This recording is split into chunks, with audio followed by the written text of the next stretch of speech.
Kondisi dua pekerja yang selamat dari maut lift jatuh Sekolah Az-Zahra Bandar Lampung. Kondisi dua orang yang selamat dari insiden maut lift jatuh di Sekolah Az-Zahra, Bandar Lampung disorot.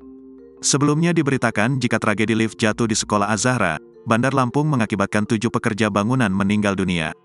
Dokter Rumah Sakit Bumi Waras, Dr. Arli pun membenarkan ada 9 orang yang dilarikan ke RSBW imbas musibah lift jatuh di Sekolah Az-Zahra, Bandar Lampung.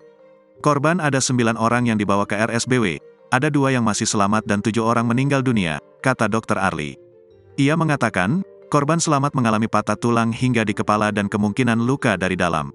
Ada beberapa yang datang ke RSBW sudah dalam keadaan meninggal dan kritis dan ada yang masih sadar. Ada yang sudah ada yang dibawa keluarganya, kata Arli.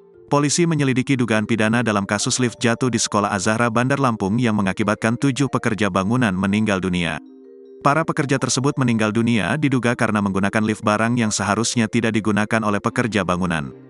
Kasat Reskrim Polresta Bandar Lampung Kompol Denis Arya Putra mengatakan, pihaknya kini tengah memeriksa saksi-saksi dan telah melakukan olah TKP. Polisi langsung melakukan olah tempat kejadian perkara, TKP, setelah mendapat laporan dari masyarakat, korban ada yang mengalami patah dan langsung dibawa ke rumah sakit.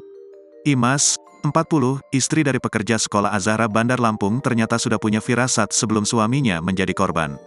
Imas merupakan istri Herizal, warga Kelurahan Kupang Kota, Kecamatan Teluk Betung Utara, Bandar Lampung yang jadi korban lift jatuh di Sekolah Az-Zahra. Dikatakan Imas, dirinya selalu mengingatkan suaminya hati-hati dalam bekerja. Ia mengatakan, dirinya selalu mengingatkan suaminya setiap bekerja di Sekolah Az-Zahra karena punya firasat yang buruk. Ia mengatakan, dirinya mendapatkan kabar suaminya itu kecelakaan kerja pukul 17 waktu Indonesia Barat. Suami saya mengalami luka patah di bagian 2 tangan patah, 2 kaki juga patah baik bagian paha dan betis serta bagian pinggul juga patah, beber Imas. Ia mengatakan, suaminya ini selalu ditayangkan saat pulang kerja kapan selesainya proyek di Sekolah Az-Zahra.